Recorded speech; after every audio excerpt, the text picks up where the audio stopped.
안녕하, 안녕하세요, 성도님. 오늘 안식일 시작하는 시간에는 오해와 갈등, 먼저 형제와 화목하고 그 후에 와서 예물을 드리라는 제목으로 말씀을 준비해 봤습니다. 지금 벌써 12월, 오늘이 5일입니다. 그래서 12월 달은 한 해를 마치고 정리하는 시간이고요. 새로운 해를 준비하는 시간입니다. 그리고 한 해 동안 지은 죄를 또 용서받는 시간인데요. 이스라엘 백성들의 절기로 본다 그러면 대속죄일에 해당하는 기간입니다. 그런데 오늘 어, 마태복음 5장 23절에 보면 이렇게 써 있습니다. 그러므로 예물을 제단에 드리다가 거기서 내 형제에게 원망 들을 만한 일이 있는 줄 생각나거든 예물을 제단 앞에 두고 먼저 가서 형제와 화목하고 그 후에 와서 예물을 드리라. 이 말씀은 예수님께서 산상보훈에서 그 말씀을 하실 때 한 말씀인데요. 여기 보면 그 하나님은 죄를 용서받거나 하나님의 축복을 감사하는 제사를 드리기 전에 먼저 형제와 화목하라고 말씀하십니다. 그런데 오늘은 요즘에 저희가 이제 그 여호수아를 공부하고 있는데 여호수아 22장에 나오는 내용을 중심으로 이제 말씀을 준비했는데요. 이스라엘 백성들이 가나안 전쟁을 거의 마쳐질 때쯤 해서 발생한 일이거든요. 그래서 그 이스라엘 백성들 사이에 지파들 사이에 오해가 생겨가지고 내전의 위기가 발생했었어요. 그래서 어, 이스라엘 백성이 두 조각 날 그런 위기도 있었는데 어떻게 극복했는지 여호수아 22장에 나오는 말씀을 중심으로 오늘 살펴보도록 하겠습니다. 다음 넘겨주시면요. 예, 축복된 떠남, 그러나 예기치 않은 위기가요. 이것은 어, 여호수아 22장 1절부터 9절에 있는 말씀을 보면은 그 어떤 내용이 나오냐면 그 가나안 전쟁, 정복 전쟁이 거의 다 마쳤을 때, 그다음에 그 전쟁에는요. 가나안 동편 땅을 기업으로 받은 루벤 지파, 갓 지파, 므낫세 반 지파가 다 참여를 했어요. 왜냐하면 동쪽이고 지금 전쟁하는 쪽은 요단강 서쪽이거든요. 그래서 전쟁의 모든 임무를 완수한 다음에 여호수아가 그 두 지파 반을 불러서 어떻게 해요? 축복하고 풍성한 전리품들을 챙기게 하고 자신들이 기업으로 받았던 땅 요단 동편으로 돌아가는 축복된 떠남이 기록되어 있습니다. 어떻게 보면 여기까지 보면 모든 것이 아름답게 마무리되는 것처럼 보이는데요. 근데 이제 10절부터 34절 마지막까지는 다음 장면이 펼쳐지는데 그 축복받고 떠난 직후에 요단강 동편의 두 지파와 반지파의 행동이 이스라엘 공동체 전체를 내전의 위기로 몰아넣는 심각한 상황을 만들고 있음을 보여줍니다. 우리가 이제 그 다음 주쯤 공부할 내용이 여기 좀 포함되어 있는데요. 어쨌든 그들이 전쟁을 마치고 떠날 때는 정말 축복을 받았지만 그 후에 예기치 않은 위기가 찾아왔는데 어, 이스라엘 백성이 갈등과 오해를 빚게 된 원인을 두 번째로 살펴보도록 하겠습니다. 다음 화면 보면 그 하나는 이제 그림상으로 나오니까 정확하지는 않지만 하나는 이스라엘 백성이 요단강을 처음에 건너갔을 때 거기서 돌들을 가져다가 어떻게 해요? 길갈이라는 땅에다가 기념비를 세웠죠. 하나님께서 우리를 요단강을 건너겠다. 그랬는데요. 요단강 동편으로 돌아가던 두 지파 반이 요단강을 건넌 후에 요단강 서쪽에는 이런 돌을 세운 기념비가 있었어요. 요단강 동편 언덕에다가 돌을 쌓아가지고 큰 제단을 쌓았어요. 근데 이 소식이 요단강 서쪽에 있는 아홉 지파 반한테 전해지자 온 이스라엘이 분노하여 일어났어요. 그래서 두 지파 반을 어떻게 해요? 공격하기 위하여 모이고 요단강을 우리가 건너가자. 이렇게까지 준비를 한 상태가 있는 것을 보게 됩니다. 그런데 갈등과 오해가 생겼어요. 내용은 서로 잘 의사소통이 안 됐으니까. 그런데 이런 사건들은 오늘날 교회 안에서도 일어날 수 있는 오해와 갈등의 문제이기도 합니다. 그렇다면 왜 서편 지파들은 동편에 있는 지파들의 행동에 그토록 격렬하게 분노했을까? 동편 지파들이 돌로 제단을 크게 쌓았는데 그 이유는 무엇이었을까? 그리고 이 위기가 어떻게 마무리되었을까? 흥미진진한 얘기가 있거든요. 그리고 어떻게 이스라엘의 연합을 더욱 굳건히 다지는 계기가 되었을까 하는 것들이에요. 그래서 그 우리가 여호수아 22장 맨 마지막 34절에 보면 이렇게 써 있거든요. 루벤 자손과 갓 자손이 그 단을 옛 히브리 말로 증거라는 뜻이 있는데 증인하고 예시라 칭하였으니 우리 사이의 이 단은 여호와께서 하나님이 되시는 증거라 함이더라. 마지막은 이렇게 잘 마무리됐습니다. 근데 중간에 서로 오해가 있고 갈등이 생긴 것을 알 수 있어요. 그래서 어, 증거, 어?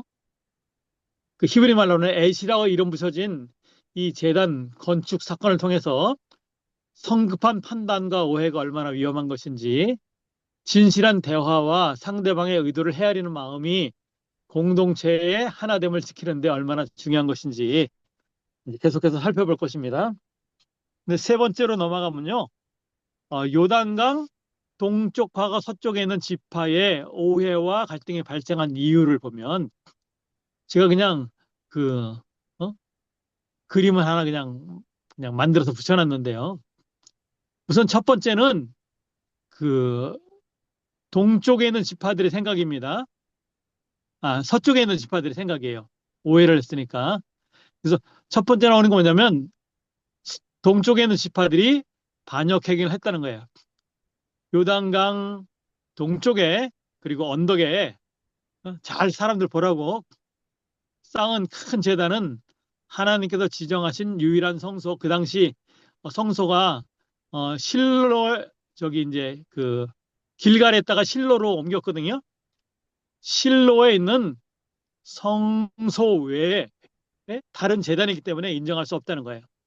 그리고 그들이 동쪽으로 가면서 제단을 쌓은 것은 하나님에 대한 반역행위다. 이렇게 어, 오해를 하게 됐어요.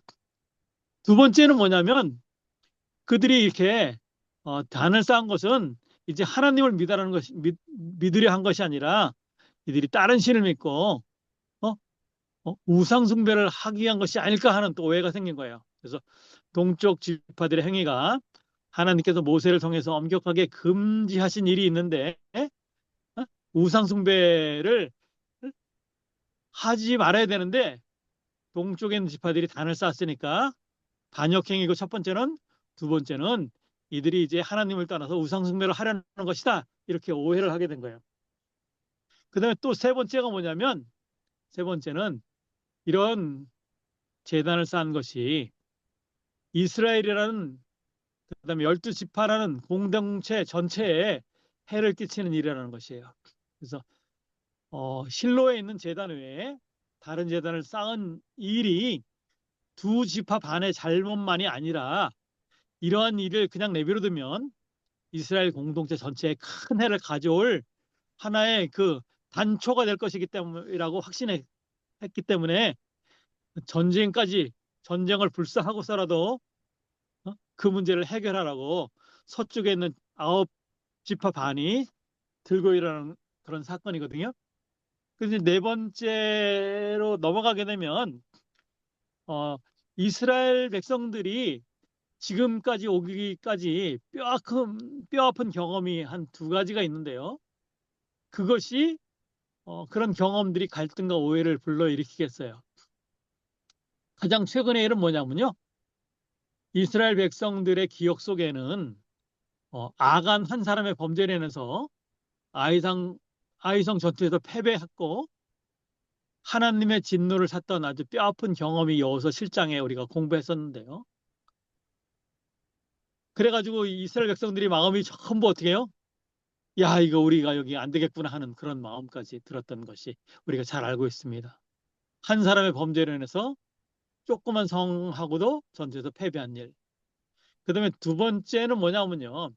그 요단강을 건너오기 전에 모압 평지에서 이스라엘 남자들이 모압 여인들과 음행하고 바알을 섬김으로 인해 가지고 수많은 사람들이 죽었던 사건들을 그들이 기억하고 있거든요. 얼마 되지 않았으니까.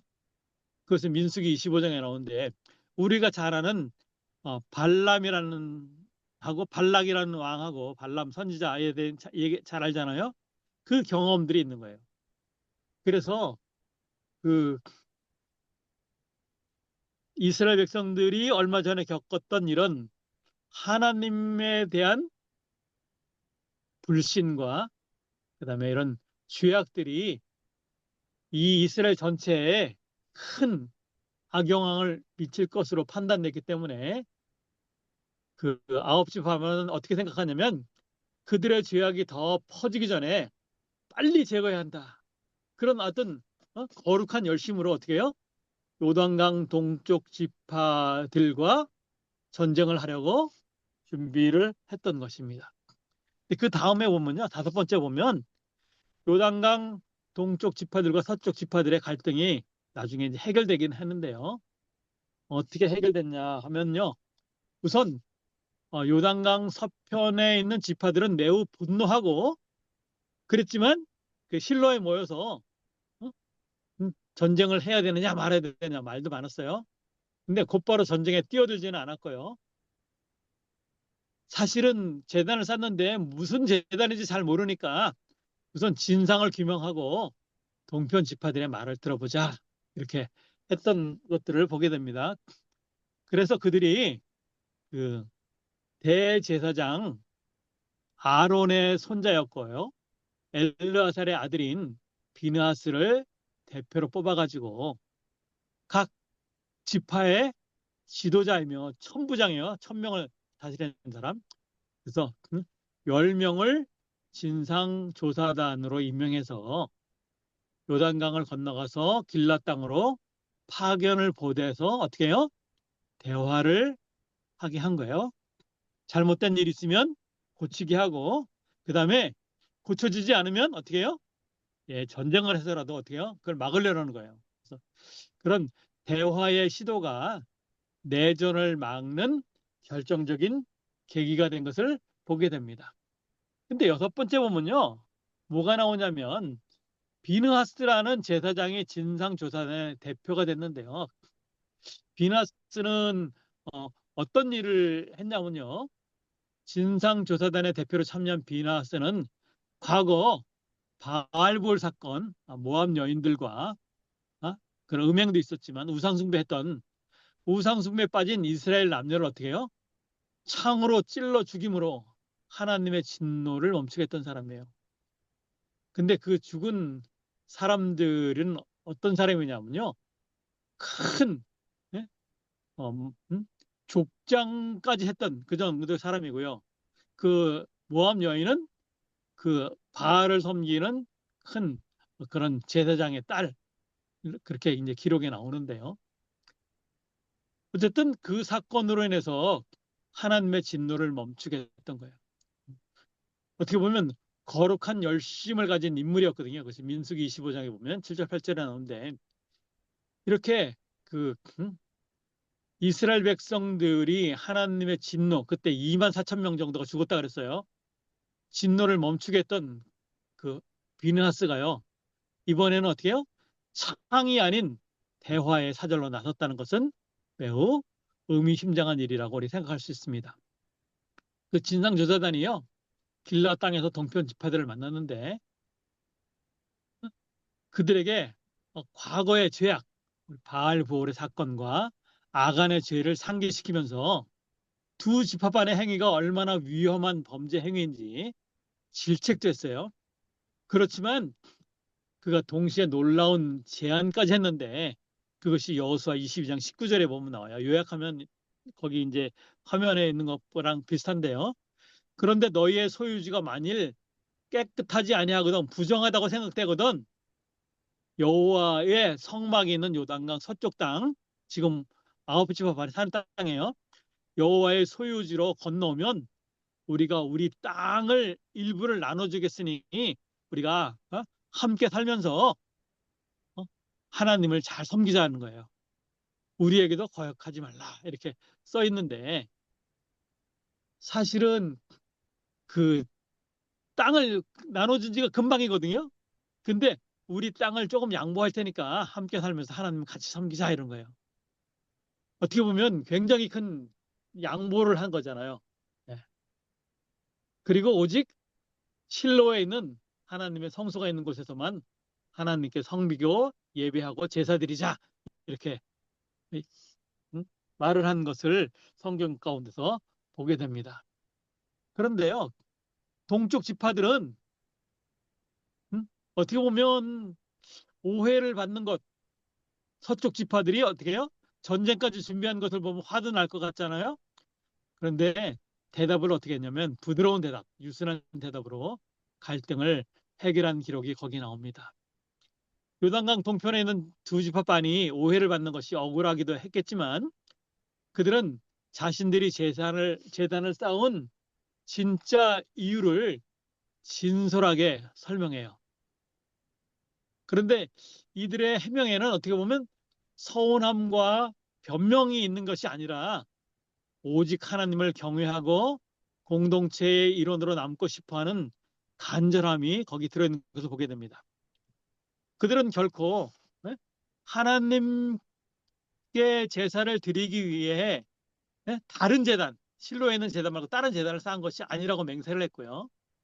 만약 우리가 나쁜 의도로 이렇게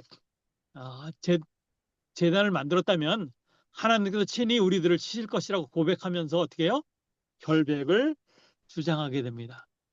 그리고 재단을 쌓은 이유는 뭐냐면 그 동쪽으로 요단강을 건너간 지파들이 좀 불안했어요. 훗날 우리들이 다 죽고 자신들의 후손이 몇 대선 걸쳐 간 다음에 요단의 서편에 사는 많은 지파들이 동쪽에 있는 두 지파 반을 향해서 너희는 요단강 동편에 사는 자들이니 이스라엘의 하나님과 상관이 없다고 말하면서 공동체에서 배제될 것을 걱정하고 있었기 때문이에요. 어떻게 보면 이렇게 강이라는 큰 제약을 두고 동쪽과 서쪽으로 나눠 살게 되면 그 왕복하기가 쉽지가 않고 또 지파마다 자기 땅들이 있으니까 시간이 오래 지나면 어떻게 해요? 요단강 동편하고 서편이 완전히 어? 생각이 달라져서 너희는 하나님 자손 아니다. 하나님 자손 우리만 하나님 자손이다 이렇게 할까봐 걱정해서 이렇게 재단을 쌓았다고 얘기한 것입니다. 자, 그런데 여덟 번째 보면은 제가 뭐라고 썼냐면 그것은 이제 그 요단강 동편에 사는 두 지파반이 하는 것인데 동일한 하나님을 섬기는 백성이다 우리도 그것을 나타내는 증거로 해서 제단을 쌓는데 그 제단의 이름이 애시예요. 살펴보면 요단강 동편 언덕에 큰 제단을 쌓은 것은 어? 제사를 드리려는 목적이 아니라 우리도 너희와 똑같이 여호와 하나님을 섬기는 백성이라는 것을 보여주는 증거의 제단을 만든 것이다. 어?